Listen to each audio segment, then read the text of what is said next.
اعوذ باللہ من الشیطان الرجیم بسم اللہ الرحمن الرحیم سبحان اللہ و بحمدہ سبحان اللہ العظیم و بحمدہ استغفر اللہ و الہکم الہ واحد لا الہ الا الرحمن الرحیم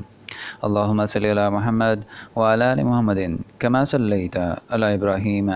وعلی آل ابراہیم انک حمید مجید اللہم بارک علی محمد وعلی آل محمد کما بارکت علی ابراہیم وعلی آل ابراہیم انک حمید مجید رب اشرح لی صدری ویسر لی امری واحلل عقدۃ من لسانی یفقہوا قولی۔ السلام علیکم ورحمۃ اللہ وبرکاتہ۔ سورہ المائدہ کا ترجمہ بیان کیا جا رہا ہے آیت نمبر 51 سے لے کر آیت نمبر 100 تک۔ شروع اللہ کے نام سے جو بڑا مہربان اور نہایت رحم والا ہے۔ اے ایمان والو، یہود اور نصارہ کو دوست نہ بناؤ، یہ ایک دوسرے کے دوست ہیں، اور جو شخص تم میں سے ان کو دوست بنائے گا وہ بھی انہی میں سے ہوگا۔ بے شک اللہ ظالم لوگوں کو ہدایت نہیں دیتا۔ تو جن لوگوں کے دلوں میں نفاق کا مرض ہے،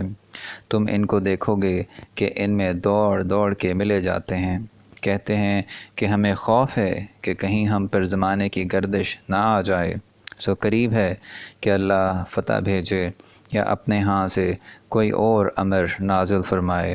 پھر یہ اپنے دل کی باتوں پر جو چھپایا کرتے تھے پشیمان ہو کر رہ جائیں گے۔ اور اس وقت مسلمان تعجب سے کہیں گے کہ کیا یہ وہی ہیں جو اللہ کی سخت سخت قسمیں کھایا کرتے تھے کہ ہم تمہارے ساتھ ہیں؟ ان کے عمل اکارت گئے اور وہ خسارے میں پڑ گئے۔ اے ایمان والو، اگر کوئی تم میں سے اپنے دین سے پھر جائے گا تو اللہ ایسے لوگ پیدا کر دے گا جن کو وہ دوست رکھے اور جسے وہ دوست رکھیں، اور جو مومنوں کے حق میں نرمی کریں اور کافروں سے سختی سے پیش آئیں، اللہ کی راہ میں جہاد کریں اور کسی ملامت کرنے والے کی ملامت سے نہ ڈریں۔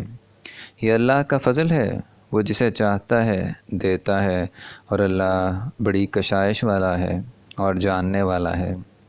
تمہارے دوست تو اللہ اور اس کے پیغمبر صلی اللہ علیہ وآلہ وسلم اور مومن لوگ ہی ہیں جو نماز پڑھتے اور زکوٰۃ دیتے ہیں اور اللہ کے آگے جھکتے ہیں، اور جو شخص اللہ اور اس کے پیغمبر صلی اللہ علیہ وآلہ وسلم اور مومنوں سے دوستی کرے گا تو وہ اللہ کی جماعت میں داخل ہوگا،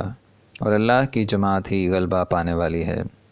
اے ایمان والو، جن لوگوں کو تم سے پہلے کتابیں دی گئی تھیں، ان کو اور کافروں کو جنہوں نے تمہارے دین کو ہنسی اور کھیل بنا رکھا ہے، دوست نہ بناؤ، اور مومن ہو تو اللہ سے ہی ڈرتے رہو۔ اور جب تم لوگ نماز کے لیے اذان دیتے ہو تو یہ اسے بھی ہنسی اور کھیل بناتے ہیں، یہ اس لیے کہ سمجھ نہیں رکھتے۔ کہو کہ اے اہل کتاب، تم ہم میں برائی ہی کیا دیکھتے ہو، سوائے اس کے کہ ہم اللہ پر اور جو کتاب ہم پر نازل ہوئی اور اس پر جو کتابیں پہلے نازل ہوئیں ان پر ایمان لائے ہیں، اور تم میں اکثر بد کردار ہیں۔ کہو کہ میں تمہیں بتاؤں کہ اللہ کے ہاں اس سے بھی بدتر جزا پانے والے کون ہیں؟ وہ لوگ ہیں جن پر اللہ نے لعنت کی اور جن پر وہ غضبناک ہوا، اور جن کو ان میں سے بندر اور سور بنا دیا، اور جنہوں نے شیطان کی پرستش کی، ایسے لوگوں کا برا ٹھکانہ ہے، اور وہ سیدھے رستے سے بہت دور ہیں۔ اور جب یہ لوگ تمہارے پاس آتے ہیں تو کہتے ہیں کہ ہم ایمان لے آئے، حالانکہ کفر لے کر آتے ہیں اور اسی کو لے کر جاتے ہیں، اور جن باتوں کو یہ مخفی رکھتے ہیں اللہ ان کو خوب جانتا ہے۔ اور تم دیکھو گے کہ ان میں اکثر گناہ اور زیادتی اور حرام کھانے میں جلدی کر رہے ہیں، بے شک یہ جو کچھ کرتے ہیں برا کرتے ہیں۔ بھلا ان کے مشائخ اور علماء انہیں گناہ کی باتوں اور حرام کھانے سے منع کیوں نہیں کرتے؟ بلا شبہ وہ بھی برا کرتے ہیں۔ اور یہود کہتے ہیں کہ اللہ کا ہاتھ گردن سے بندھا ہوا ہے، یعنی اللہ بخیل ہے، انہی کے ہاتھ باندھے جائیں گے، اور ایسا کہنے کے سبب ان پر لعنت ہو، بلکہ اس کے دونوں ہاتھ کھلے ہیں، وہ جس طرح اور جتنا چاہتا ہے خرچ کرتا ہے، اور اے محمد صلی اللہ علیہ وآلہ وسلم، یہ کتاب جو تمہارے پروردگار کی طرف سے تم پر نازل ہوئی، اس سے ان میں سے اکثر کی شرارت اور انکار اور بڑھے گا، اور ہم نے ان کے باہم عداوت اور بغض قیامت تک کے لیے ڈال دیا ہے۔ یہ جب لڑائی کے لیے آگ جلاتے ہیں تو اللہ اس کو بجھا دیتا ہے، اور یہ ملک میں فساد کے لیے دوڑتے پھرتے ہیں، اور اللہ فساد کرنے والوں کو دوست نہیں رکھتا۔ اور اگر اہل کتاب ایمان لاتے اور پرہیزگاری کرتے تو ہم ان سے ان کے گناہ محو کر دیتے اور ان کو نعمت کے باغوں میں داخل کرتے۔ اور اگر وہ توریت اور انجیل کو اور جو اور کتابیں ان کے پروردگار کی طرف سے ان پر نازل ہوئیں ان کو قائم رکھتے تو ان پر رزق می کی طرح برستا کہ اپنے اوپر سے اور پاؤں کے نیچے سے کھاتے۔ ان میں کچھ لوگ برے ہیں، ان میں سے کچھ لوگ میانہ روح ہیں، اور بہت سے ایسے ہیں جن کے اعمال برے ہیں۔ اے پیغمبر صلی اللہ علیہ وآلہ وسلم، جو ارشادات اللہ کی طرف سے تم پر نازل ہوئے ہیں سب لوگوں کو پہنچا دو، اور اگر ایسا نہ کیا تو تم اللہ کے پیغام پہنچانے میں قاصر رہے، یعنی پیغمبری صلی اللہ علیہ وآلہ وسلم کا فرض ادا نہ کیا، اور اللہ تم کو لوگوں سے بچائے رکھے گا۔ بے شک اللہ منکروں کو ہدایت نہیں کرتا۔ کہو کہ اے اہل کتاب، جب تک تم توریت اور انجیل کو اور جو اور کتابیں تمہارے پروردگار کی طرف سے تم لوگوں پر نازل ہوئیں ان کو قائم نہ رکھو گے، کچھ بھی راہ پر نہیں ہو سکتے۔ اور یہ قرآن جو تمہارے پروردگار کی طرف سے تم پر نازل ہوا ہے، اس سے ان میں سے اکثر کی سرکشی اور کفر اور بڑھے گا، سرکشی اور کفر اور بڑھے گا، تو تم قوم کفار پر افسوس نہ کرو۔ جو لوگ اللہ پر اور روز آخرت پر ایمان لائیں گے اور عمل نیک کریں گے، خواہ وہ مسلمان ہوں یا یہودی یا ستارہ پرست یا عیسائی، ان کو قیامت کے دن نہ کچھ خوف ہوگا اور نہ وہ غمناک ہوں گے۔ ہم نے بنی اسرائیل سے عہد بھی لیا اور ان کی طرف پیغمبر بھی بھیجے، لیکن جب کوئی پیغمبر ان کے پاس ایسی باتیں لے کر آتا جن کو ان کے دل نہیں چاہتے تھے تو وہ انبیاء کی ایک جماعت کو تو جھٹلا دیتے اور ایک جماعت کو قتل کر دیتے تھے، اور یہ خیال کرتے تھے کہ اس سے ان پر کوئی آفت نہیں آنے کی، تو وہ اندھے اور بہرے ہو گئے۔ پھر اللہ نے ان پر مہربانی فرمائی، لیکن پھر ان میں سے بہت سے اندھے اور بہرے ہو گئے، اور اللہ ان کے سب کاموں کو دیکھ رہا ہے۔ وہ لوگ بے شبہ کافر ہیں جو کہتے ہیں کہ مریم علیہ السلام کے بیٹے عیسیٰ علیہ السلام مسیح اللہ ہیں، حالانکہ مسیح یہود سے یہ کہا کرتے تھے کہ اے بنی اسرائیل، اللہ ہی کی عبادت کرو، اور جو میرا بھی پروردگار ہے اور تمہارا بھی، اور جان رکھو کہ جو شخص اللہ کے ساتھ شرک کرے گا اللہ اس پر بہشت حرام کر دے گا، اور اس کا ٹھکانہ دوزخ ہے، اور ظالموں کا کوئی مددگار نہیں۔ وہ لوگ بھی کافر ہیں جو اس بات کے قائل ہیں کہ اللہ تین میں کا تیسرا ہے، حالانکہ اس معبود یکتا کے سوا کوئی عبادت کے لائق نہیں۔ اگر یہ لوگ ایسے اقوال و عقائد سے باز نہیں آئیں گے تو ان میں جو کافر ہوئے ہیں وہ تکلیف دینے والا عذاب پائیں گے۔ تو یہ کیوں اللہ کے آگے توبہ نہیں کرتے اور اس سے گناہوں کی معافی نہیں مانگتے، اور اللہ تو بخشنے والا مہربان ہے۔ مسیح ابن مریم علیہ السلام تو صرف اللہ کے پیغمبر تھے۔ ان سے پہلے بھی بہت سے رسول گزر چکے تھے، اور ان کی والدہ مریم اللہ کی ولی اور سچی فرمانبردار تھیں۔ دونوں انسان تھے اور کھانا کھاتے تھے۔ دیکھو ہم ان لوگوں کے لیے اپنی آیتیں کس طرح کھول کھول کر بیان کرتے ہیں، پھر یہ دیکھو کہ یہ کدھر الٹے جا رہے ہیں۔ کہو کہ تم اللہ کے سوا ایسی چیز کی کیوں پرستش کرتے ہو جس کو تمہارے نفع اور نقصان کا کچھ بھی اختیار نہیں، اور اللہ ہی سب کچھ سنتا جانتا ہے۔ کہو کہ اے اہل کتاب، اپنے دین کی بات میں ناحق مبالغہ نہ کرو اور ایسے لوگوں کی خواہشوں کے پیچھے نہ چلو جو خود بھی پہلے گمراہ ہوئے اور بھی اکثروں کو گمراہ کر گئے اور سیدھے رستے سے بھٹک گئے۔ جو لوگ بنی اسرائیل میں کافر ہوئے، ان پر داؤد اور عیسیٰ علیہ السلام ابن مریم علیہ السلام کی زبان سے لعنت کی گئی۔ یہ اس لیے کہ نافرمانی کرتے تھے اور حد سے تجاوز کیے جاتے تھے، اور برے کاموں سے جو وہ کرتے تھے ایک دوسرے کو روکتے نہیں تھے۔ بلا شبہ وہ برا کرتے تھے۔ تم ان میں سے بہتوں کو دیکھو گے کہ کافروں سے دوستی رکھتے ہیں۔ انہوں نے جو کچھ آگے بھیجا ہے برا ہے، وہ یہ کہ اللہ ان سے ناخوش ہوا اور وہ ہمیشہ عذاب میں مبتلا رہیں گے۔ اور اگر وہ اللہ پر اور پیغمبر صلی اللہ علیہ وآلہ وسلم پر اور جو کتاب ان پر نازل ہوئی تھی اس پر یقین رکھتے تھے تو ان لوگوں کو دوست نہ بناتے، لیکن ان میں اکثر بد کردار ہیں۔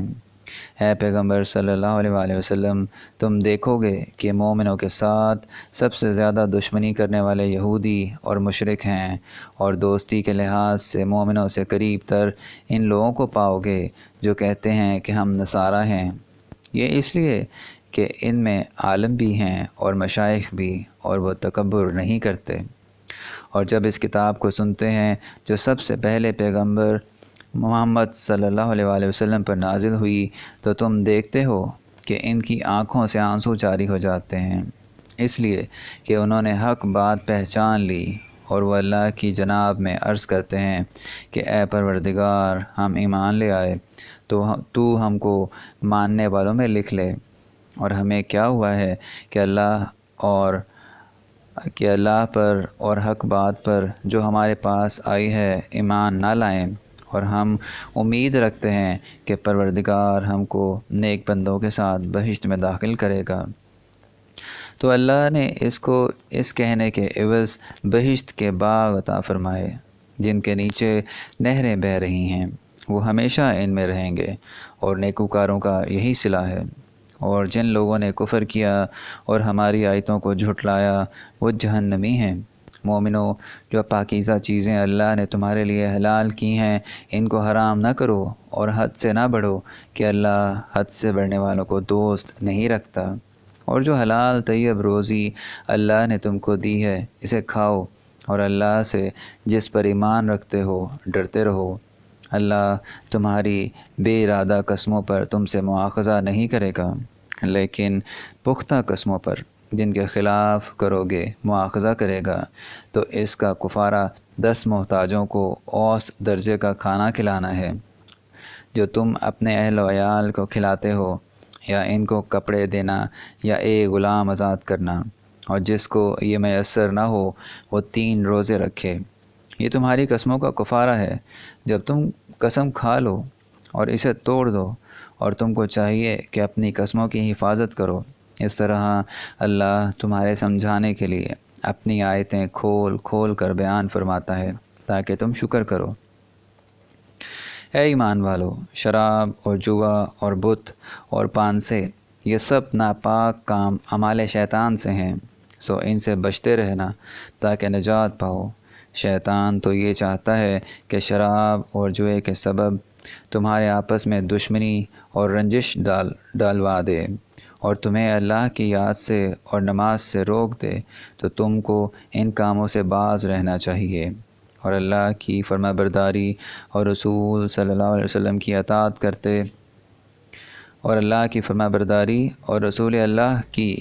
کرتے رہو اور ڈرتے رہو۔ اگر منہ پھیرو گے تو جان رکھو کہ ہمارے پیغمبر کے ذمے تو صرف پیغام کا کھول کر پہنچا دینا ہے۔ جو لوگ ایمان لائے اور نیک عمل کرتے رہے ان پر ان چیزوں کا کچھ گناہ نہیں جو وہ کھا چکے، جبکہ انہوں نے پرہیز کیا اور ایمان لائے اور نیک کام کیے، پھر پرہیز کیا اور ایمان لائے، پھر پرہیز کیا اور نیکوکاری کی، اور اللہ نیکوکاروں کو دوست رکھتا ہے۔ مومنوں، کسی قدر شکار سے جن کو تم ہاتھوں اور نیزوں سے پکڑ سکو اللہ تمہاری آزمائش کرے گا، یعنی حالت احرام میں شکار کی ممانت سے، تاکہ معلوم کرے کہ اس سے غائبانہ کون ڈرتا ہے۔ تو جو اس کے بعد زیادتی کرے، اس کے لیے دکھ دینے والا عذاب تیار ہے۔ مومنو، جب تم احرام کی حالت میں ہو تو شکار نہ مارنا، اور جو تم میں سے جان بوجھ کر اسے مارے تو یا تو اس کا بدلہ دے، اور وہ یہ ہے کہ اسی طرح کا 4 پایا جسے تم میں سے 2 معتبر شخص مقرر کر دیں قربانی کرے، اور یہ قربانی کعبے پہنچانی چاہیے، یعنی کفارہ دے، اور وہ مسکینوں کو کھانا کھلانا ہے یا اس کے برابر روزے رکھے، تاکہ اپنے کام کی سزا کا مزہ چکھے، اور جو پہلے ہو چکا وہ اللہ نے معاف کر دیا، اور جو پھر ایسا کام کرے گا تو اللہ اس سے انتقام لے گا، اور اللہ غالب اور انتقام لینے والا ہے، اور اللہ غالب اور انتقام لینے والا ہے۔ تمہارے لیے دریا کی چیزوں کا شکار اور ان کا کھانا حلال کر دیا گیا ہے، یعنی تمہارے اور مسافروں کے فائدے کے لیے، اور جنگل کی چیزوں کا شکار جب تک تم احرام کی حالت میں ہو تم پر حرام ہے، اور اللہ سے جس کے پاس تم سب جمع کیے جاؤ گے ڈرتے رہو۔ اللہ نے عزت کے گھر یعنی کعبے کو لوگوں کے لیے معجب امن مقرر فرمایا ہے، اور عزت کے مہینوں کو اور قربانی کو اور ان جانوروں کو جن کے گلے میں پٹے بندھے ہوں، یہ اس لیے کہ تم جان لو کہ جو کچھ آسمانوں میں اور جو کچھ زمین میں ہے اللہ سب کو جانتا ہے، اور یہ کہ اللہ کو ہر چیز کا علم ہے۔ جان رکھو کہ اللہ سخت عذاب دینے والا ہے، اور یہ کہ اللہ بخشنے والا مہربان بھی ہے۔ پیغمبر کے ذمے تو صرف پیغام اللہ کا پہنچا دینا ہے، اور جو کچھ تم ظاہر کرتے ہو اور جو کچھ مخفی کرتے ہو اللہ کو سب معلوم ہے۔ کہہ دو کہ ناپاک چیزیں اور پاک چیزیں برابر نہیں ہوتیں۔ کہہ دو کہ ناپاک چیزیں اور پاک چیزیں برابر نہیں ہوتیں۔ گو ناپاک چیزوں کی کثرت تمہیں خوش ہی لگے تو عقل والوں اللہ سے ڈرتے رہو تاکہ رستگاری حاصل کرو۔ یہاں تک سورہ المائدہ کا ترجمہ آیت نمبر 100 تک بیان کر دیا گیا ہے۔ اگر اس میں کوئی غلطی ہو تو ہم اللہ تعالیٰ سے معافی چاہتے ہیں، اور اللہ تعالیٰ سے دعا ہے کہ اللہ تعالیٰ ہماری ہدایت فرمائے۔ آمین یا رب العالمین۔